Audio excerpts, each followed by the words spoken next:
ನಮಸ್ತೆ ನನ್ನ ಕನ್ನಡ ಕುಲ ಬಾಂಧವರಿಗೆ ಸ್ವಾಗತ ಸುಸ್ವಾಗತ.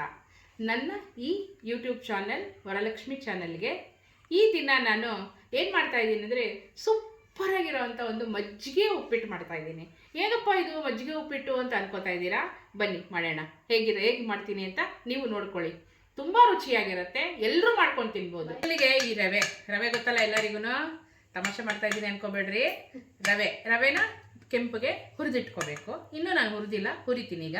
ನೆಕ್ಸ್ಟ್ ಈರುಳ್ಳಿ ಕಟ್ ಮಾಡಿ ಇಟ್ಕೊಂಡಿದ್ದೀನಿ, 2 ಅಥವಾ 3 ನಿಮ್ಗೆ ಎಷ್ಟು ಬೇಕೋ ಅಷ್ಟು 2-3 ಈರುಳ್ಳಿ ಕಟ್ ಮಾಡ್ಕೊಂಡಿದ್ದೀನಿ. ಹಸಿಮೆಣಸಿನಕಾಯಿ, ಟೊಮೊಟೊ, ಕರಿಬೇವು. ಮೇನ್ ಬೇಕಾಗಿರೋ ಅಂಥದ್ದು ಮಜ್ಜಿಗೆ ಉಪ್ಪಿಟ್ಟಿಗೆ ಮಜ್ಜಿಗೆ. ಅದು ಈ ಮಜ್ಜಿಗೆ ನಾವು ಮನೆಯಲ್ಲೇ ಮಾಡಿರೋಂಥ ಮಜ್ಜಿಗೆ. ಸೂಪರ್ ಉಪ್ಪಿಟ್ಟು ಇವಾಗ ಮಾಡೋದು ಹೇಗೆ ಅಂತ ಬನ್ನಿ ನೋಡೋಣ. ಈಗ ರವೆನ ಸ್ಟವ್ ಮೇಲಿಟ್ಟು ಬಾಂಡೆನಲ್ಲಿ ಹುರಿತಾ ಇದ್ದೀನಿ. ಈಗ ಎಣ್ಣೆ ಹಾಕಿದ್ಮೇಲೆ ಸಾಸಿವೆ ಸ್ವಲ್ಪ, ಅದಾದಮೇಲೆ ಸ್ವಲ್ಪ ಜೀರಿಗೆನ ಹಾಕಬೇಕು. ಜೀರಿಗೆ ಹಾಕಿದ್ಮೇಲೆ ಸ್ವಲ್ಪ ಅದು ಚಿಟಪಟ ಅನ್ನಬೇಕು, ಸಾಸಿವೆ ಮತ್ತು ಜೀರಿಗೆ. ಅದಾದಮೇಲೆ ಕರಿಬೇವು, ಕಡಲೆಬೇಳೆ ಹಾಕ್ತಾಯಿದ್ದೀನಿ. ಕಡಲೆಬೇಳೆ ಹಾಕಿದ್ಮೇಲೆ ಸ್ವಲ್ಪ ಕಡಲೆಬೇಳೆ ಕೆಂಪಗಾಗಬೇಕು. ಕೆಂಪಗಾದಮೇಲೆ ಶುಂಠಿ ಹಾಕಬೇಕು ಪೀಸ್ ಮಾಡಿ, ಮತ್ತು ಆಮೇಲೆ ಕರಿಬೇವು. ಶುಂಠಿ ಆಗಲೇ ಮರ್ತುಬಿಟ್ಟಿದ್ದೆ ನಾನು ಹೇಳೋದು, ಈಗ ಹೇಳಿದ್ದೀನಿ. ಶುಂಠಿ ಹಾಕ್ಬೇಕು ಸ್ವಲ್ಪ. ಅದಾದಮೇಲೆ ಕರಿಬೇವು ಹಾಕಿದ್ದೀನಿ. ಈಗ ಹಸಿಮೆಣ್ಸಿನ್ಕಾಯಿ, ಹೆಚ್ಚಿರೋಂಥ ಹಸಿಮೆಣ್ಸಿನ್ಕಾಯಿ ಹಾಕಿದ್ದೀನಿ. ಸ್ವಲ್ಪ ಕೆಂಪಗಾಗಲಿ ಅದು.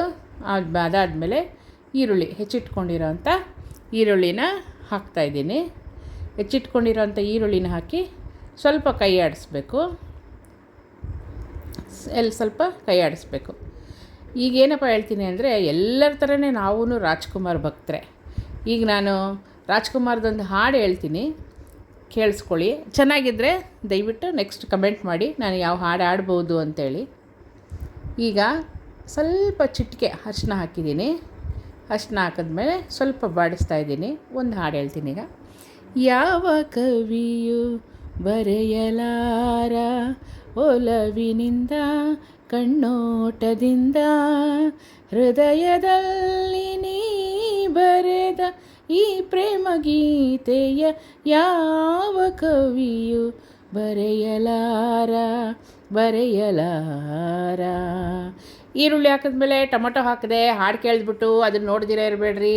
ಟೊಮೊಟೊ ಹಾಕಿದ್ದೀನಿ. ಅದಾದಮೇಲೆ ಸ್ವಲ್ಪ ಉಪ್ಪು ಹಾಕಿದ್ದೀನಿ. ರುಚಿಗೆ ತಕ್ಕಷ್ಟು ಉಪ್ಪು ಹಾಕಿ ಈಗ ಮುಚ್ಚಳ ಮುಚ್ಚಿ ಸ್ವಲ್ಪ ಬೆಂದ ಮೇಲೆ ಮತ್ತೆ ತೆಗೆದು ಸ್ವಲ್ಪ ಬಾಡಿಸ್ಕೊಂಡು, ಅದಕ್ಕೆ ತುಂಬ ಇಂಪಾರ್ಟೆಂಟು ಈಗ ಮಜ್ಜಿಗೆ. ನೋಡಿ, ಮಜ್ಜಿಗೆ ಮಾಡ್ಕೊಂಡಿರೋದು, ಮೊಸರಲ್ಲ ಇದು, ಮಜ್ಜಿಗೆನ ಹಾಕ್ತಾಯಿದ್ದೀನಿ. ನೀರು ಹಾಕೋ ಅಂಥ ಜಾಗದಲ್ಲಿ ನಾವು ಮಜ್ಜಿಗೆನ ಹಾಕ್ತೀವಿ. ಜಾಸ್ತಿ ಮಜ್ಜಿಗೆ, ಸ್ವಲ್ಪ ನೀರು ಹಾಕಿ ಈಗ ಕುದ್ಮೇಲೆ ರವೆನ ಹಾಕಿ ತಿರುಗಿಸ್ಕೊಡ್ಬೇಕು ಚೆನ್ನಾಗಿ. ಆದಷ್ಟು ಈ ಉಪ್ಪಿಟ್ಟು ತೆಳ್ಳಗೆ ಮಾಡಬೇಕು, ಆವಾಗಲೇ ಟೇಸ್ಟ್ ಇರೋದು. ತುಂಬ ಗಟ್ಟಿ ಮಾಡಬಾರ್ದು ಇದನ್ನು, ಸ್ವಲ್ಪ ಇದಾಗಬೇಕು. ಈಗ ಕುದೀತಾ ಇದೆ, ಮುಚ್ಚಿಬಿಟ್ಟು ಸ್ವಲ್ಪ ಹೊತ್ತು ಬಿಟ್ಬಿಡಿ, ಆಗುತ್ತೆ ಉಪ್ಪಿಟ್ಟು. ಈಗ ನೋಡಿ ಉಪ್ಪಿಟ್ಟು ರೆಡಿಯಾಗಿದೆ.